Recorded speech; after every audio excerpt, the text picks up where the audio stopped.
Hi marshmallows, welcome back to another video, and today we are doing dating advice edition because look, it's Halloween and I know everybody's dressing up as serial killers, killer clowns, all types of scary shit. You know it's Halloween. The theme is horror. But in my opinion, the scariest thing is the people y'all choose to date. That's what's really scary. Woo! Oh my gosh. Also, since it's Halloween, I also thought about doing a video that's related to, Halloween. And I like to ghost. One thing I'm gonna do is I'm gonna ghost as soon as a guy pisses me off, as soon as a guy does something I don't like, poof, be gone, bitch, I'm out. So, you know, this video is technically related to Halloween. So, without further ado, let's get into it because I heard the girlies needed help. I'm not gonna lie, no shade. A lot of my clients, I see the guys y'all date, and I'm just like, y'all could do 10 times better. It seems y'all need some help. Okay, the girlies are struggling, and I'm here to help. Okay, I have a lot of experience.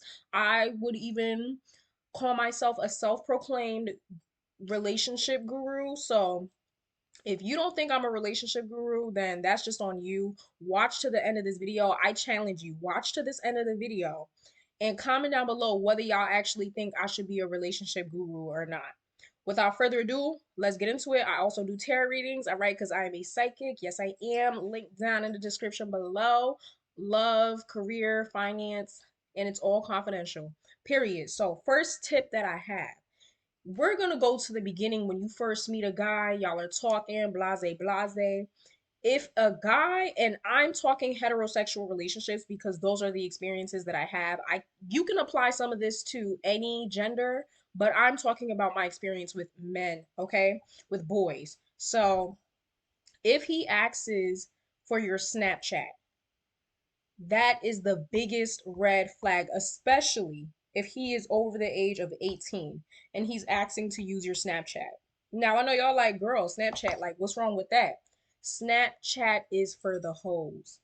Listen to me when I say this. Snapchat is for the hoes. The only people that are using Snapchat are young people or people who are cheating possibly on their partners or who are messing with multiple people and they don't want no attachments. I say that because one thing about Snapchat, and this is as somebody who used to use Snapchat, one thing about Snapchat that makes it easy to use and convenient is the fact that you can set it to a mode. Matter of fact, automatically there's a mode on Snapchat in your settings that allows for the messages to delete after a certain period of time. When I say delete, I mean delete, period. Like you can't find them anymore. Very much incognito. So, yes, if a man even has a Snapchat account, that is a red flag. If he actively uses Snapchat, that is a red flag. Now, moving on, right? Number two, write it down, y'all. I want y'all to list how much advice do I give? We're gonna see. So we're on the second one so far. Number two, if he asks to use anything but your phone number, anything but your phone number, he's not serious with you. And I'm saying this within my experience. Speaking from experience, you know a guy is serious. He wants to lock you down. He wants to tie you down when he asks for your phone number.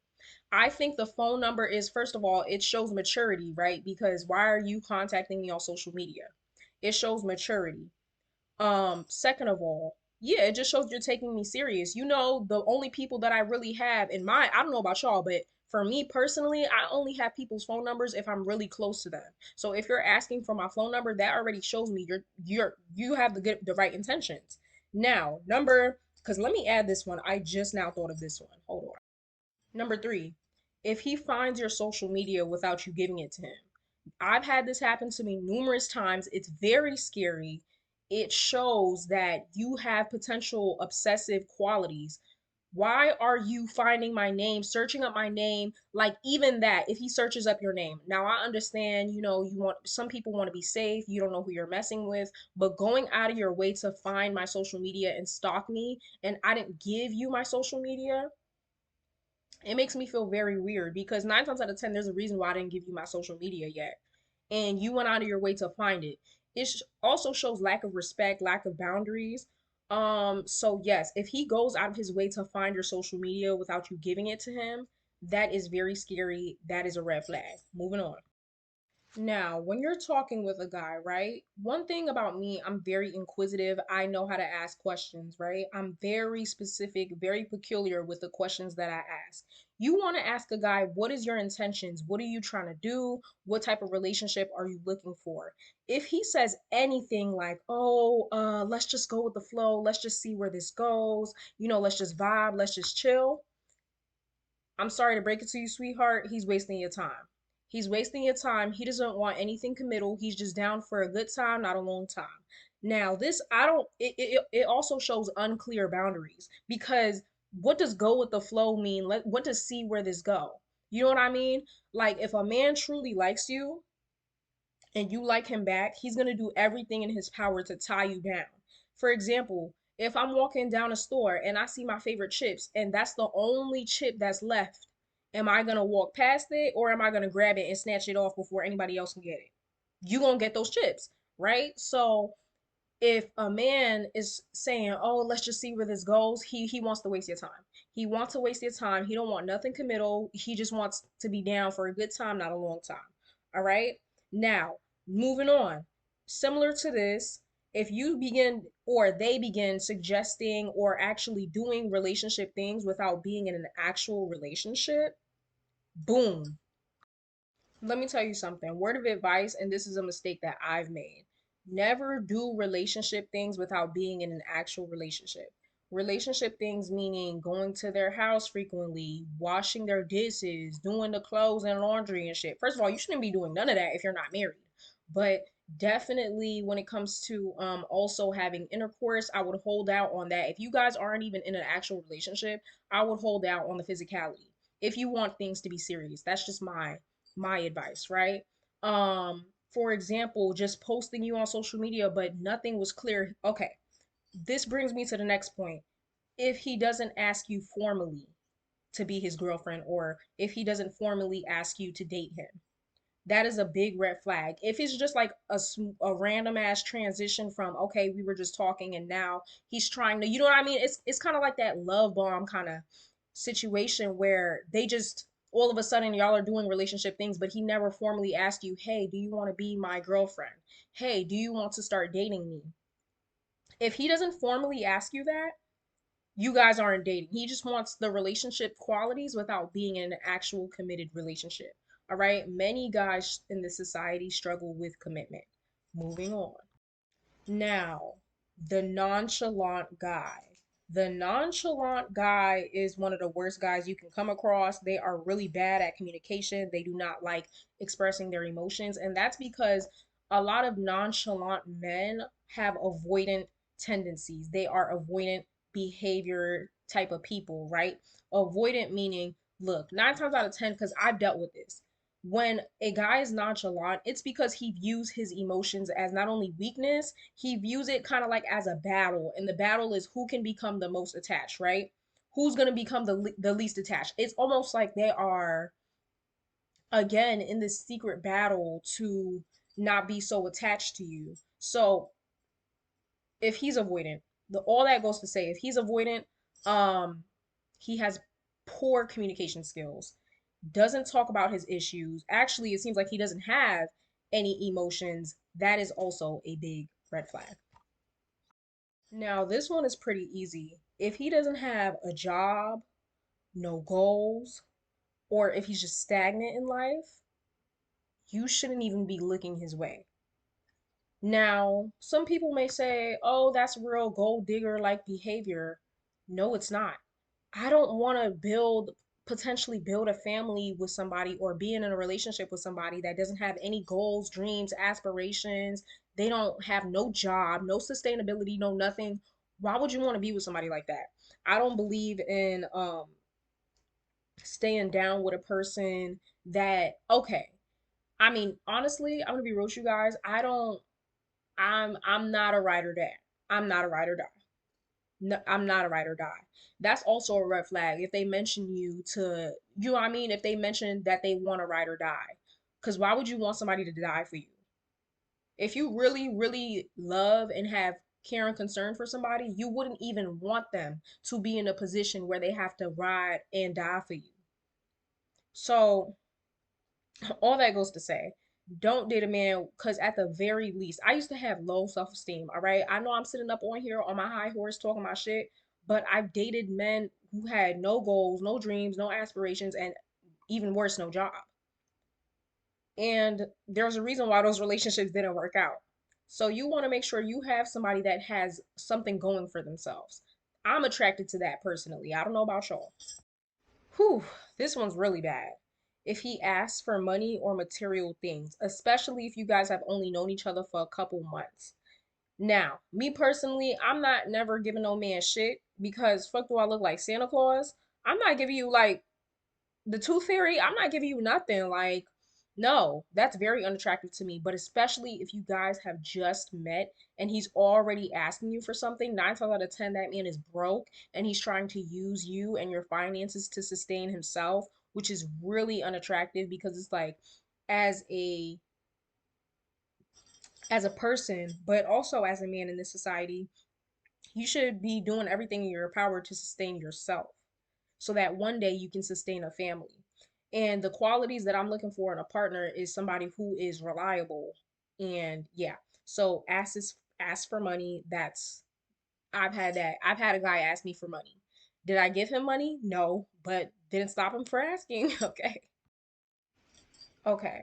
If he doesn't mention going on a date within 2 to 3 weeks, like I said, when you walk past your favorite chips in an aisle and the only it's the only thing left, it's the only chip left. Okay, only one of your favorite chips. You know how usually they have a stockpile in the aisle?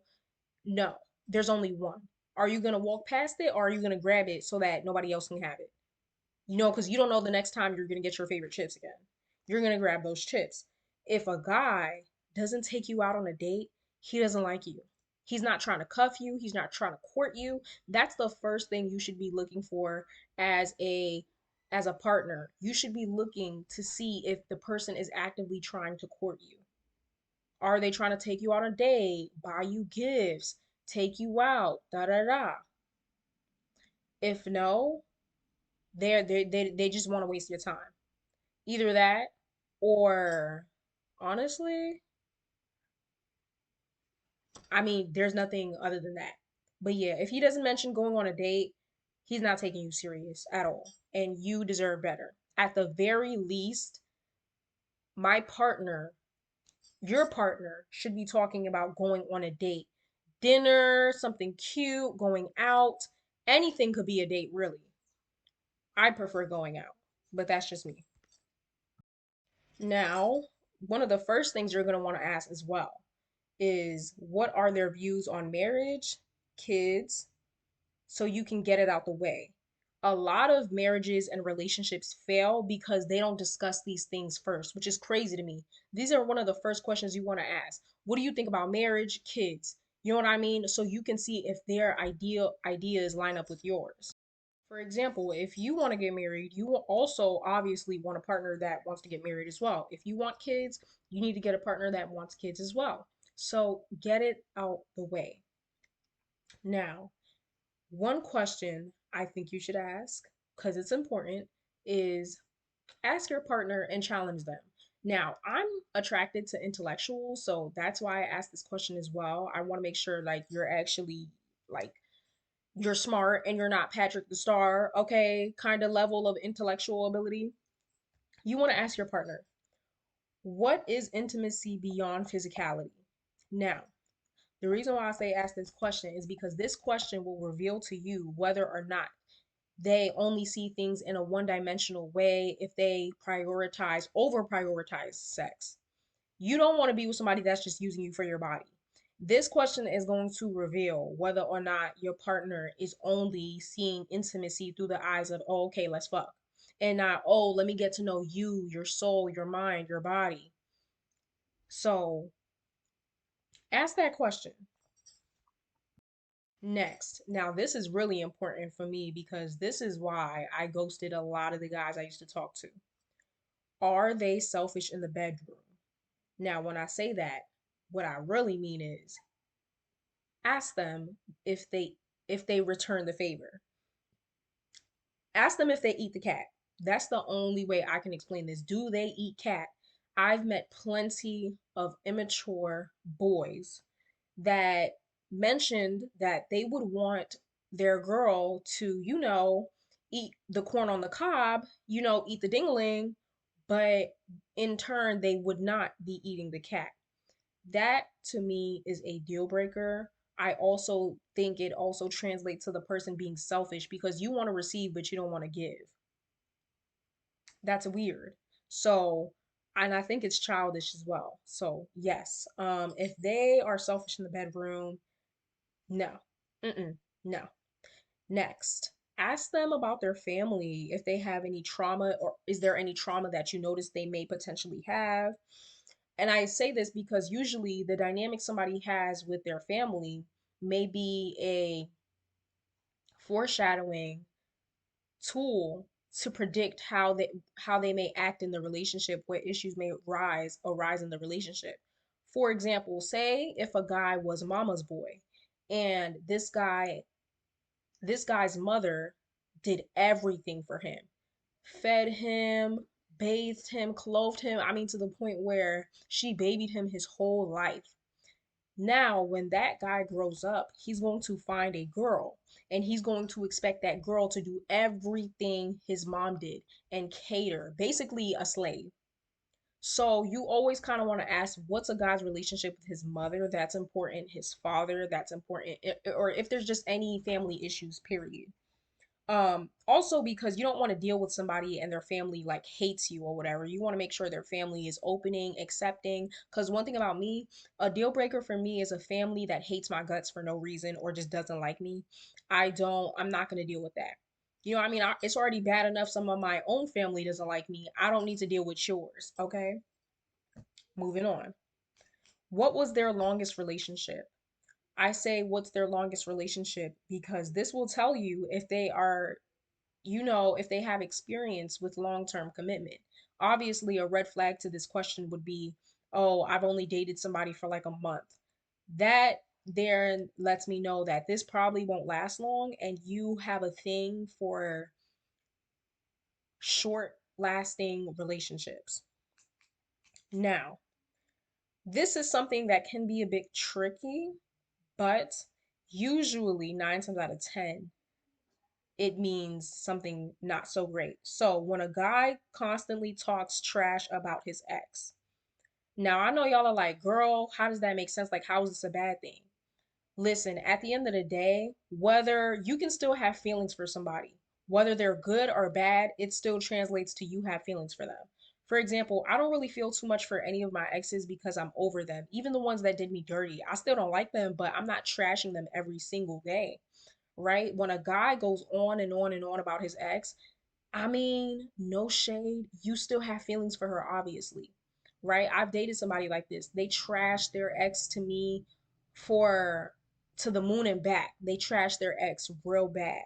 But when it came down to it, when we stopped talking, guess what? They went right back to their ex because you still have feelings for that person. Even if it's whether it's good or bad, you still have and feel intense emotions for that person. So you don't want to mess with somebody that's not over their ex. I've done that before numerous times. I've had guys who weren't over their exes. So you never want to deal with somebody like that because 9 times out of 10, you're just a rebound. Okay. Next, do they communicate with any of their exes? Yeah, obviously. If they communicate with any of their exes, that is a red flag. It shows lack of boundaries and respect.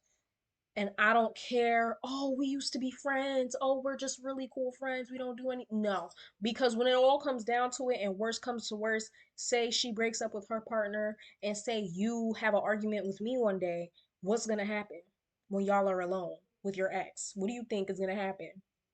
Y'all going to probably fuck. So, next. So, yeah, if they communicate with any of their exes, that is a major red flag. Lack of boundaries. When was the last time you had intercourse?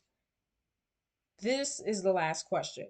This is important because you need to know if they're a hoe or not. You need to know if they care about their physical, sexual, mental health. If you're just out here slinging dingling like it's nobody's business, 9 times out of 10, you probably got something on you, or you probably will have something on you. You probably got somebody pregnant a couple of times. Who knows? Or you just simply don't have no self respect. But I say that to say, if it's been anything less than a month or even 3 weeks since they had any intercourse, it's a red flag, in my opinion. Because that can also point to a possible addiction to intimacy. And you don't want to be with somebody that's addicted to that because they will probably cheat 9 times out of 10.